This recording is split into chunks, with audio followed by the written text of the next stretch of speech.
आं रान्दिजिउआव दखान होनानै जायोमोन। नाथाय आंनि दखाना गेलामाल फिसामोन। दंफां फांसे गिदिर सरखारनि दंफाङा बायख्रेबनानै दिनै फुङाव गासिबो थेर बेथेर खालामलांजोब्बाय। गासै 1.5 लाखसोनि माल दङ। आंनो बेखौ अनसुंथाइखौ होफिनथारनांगोन सरकारा।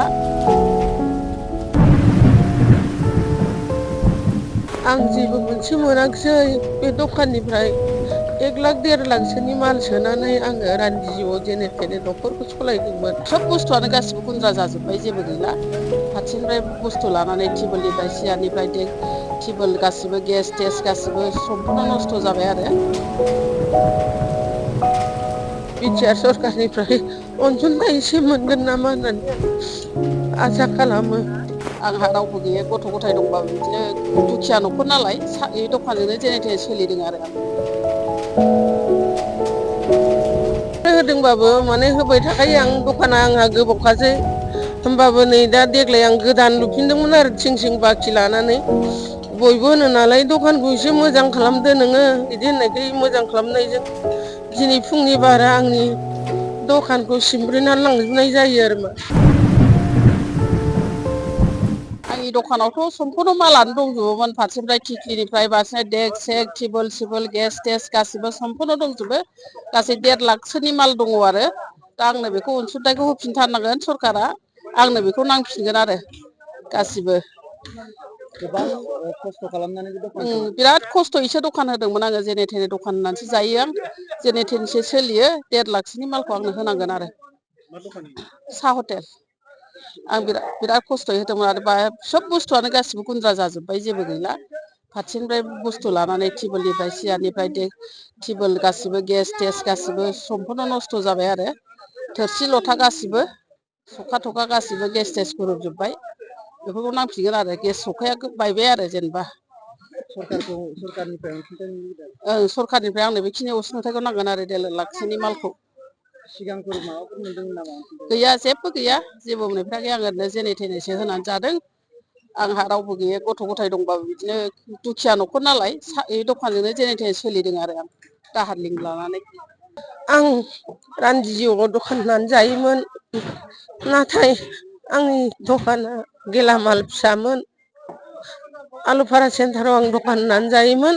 दंफां फांसे गिदिर सरखारनि दंफाङा बायख्रेबनानै दिनै फुङाव गासिबो थेर बेथेर खालामलांजोब्बाय। आं जेबो मोनसे मोनाखिसै बे दखाननिफ्राय 1 लाख 1.5 लाखसोनि माल सोनानै आङो रान्दिजिउआव जेने थेने न'खरखौ सालायदोंमोन। नाथाय बिटिआर सरखारनिफ्राय अनसुंथाइ एसे मोनगोन नामा होननानै आं आसा खालामो। उन सिगां आंनि जिउखौ एसे दखानखौ सहायफोर मोनगोन नामा अनसुंथाइ होननानै आं नैबे फंनैसो रावखौ फोरमायहरनाय जायो।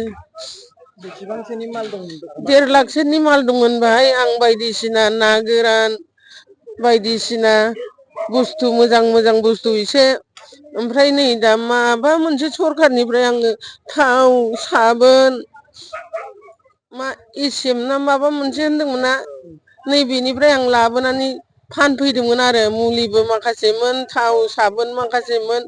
आंबो बेखौनो जानानै एसे मोजां मोनदोंमोन आरो बेमारनि थाखाय। बेफोर सेस थांजोब्बाय आरो गासिबो थांजोब्बाय आरो। बेफोरजोंनो 1.5 लाखसोनि माल जादों आरो। थिंबो थांबावबाय। थिं न' गासिबो आं देग्लायसो लुदोंमोन बोथ्रोदनानै जेने थेने। दासो दखानखौ आवगायनिफ्राय होदोंबाबो माने होबाय थाखायो आं। दखाना आंहा गोबावखासै। होमबाबो नै दा देग्लाय आं गोदान लुफिनदोंमोन आरो थिं बाखि लानानै। बयबो होनो नालाय दखानखौ एसे मोजां खालामदो नोङो, बिदि होननायखाय मोजां खालामनायजों दिनै फुंनि बारा आंनि दखानखौ सिमब्रेनानै लांजोबनाय जायो आरो मा। न'खराव ओरैनो साबैसे जायो? जोंहा न'खराव फिसाला बिमा जों।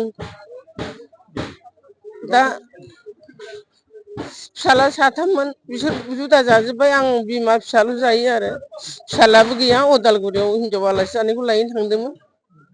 दा रावबो गैया गोबां जेने खस्थ'नि थेने। गेजेरजों दखानखौ होदोंमोन आरो फिसालाया हाजिरा मावहैयो पासिघाटआव। आं दखान होनानै बाहाय बिहामजो बिखुनजो सलियो आरो जेने तेने। ক্ষয় ক্ষতি হৈছে, প্ৰাকৃতিক দুৰ্যোগ হৈছে। আজি এতিয়া আমি আপোনালোকৰ স্থানীয় ৰাইজক খবৰ দিলে, এয়া আমাৰ আলুপৰা জি পি আণ্ডাৰত মানে এইটো হ'ল আলুপুৰা পুৰণা চেণ্টাৰ, মাইকী চেণ্টাৰ বুলি কয়। ইয়াত এজোপা ইউকেলিপ্টাছ গছ উঘাল খাই পৰিছে আৰু 3খন দোকান মানে ভাঙি চুৰমাৰ হৈছে। দুখৰ বিষয়, 3টা পৰিয়ালৰ দোকান 3খন ভাগিছে। বহুত সামান আছিলে তাৰ ভিতৰত দিয়া। মানে তাকে কৈছোঁ, 3খন দোকান আৰু 3টা দুখীয়া পৰিয়ালৰ দোকান আছিলে।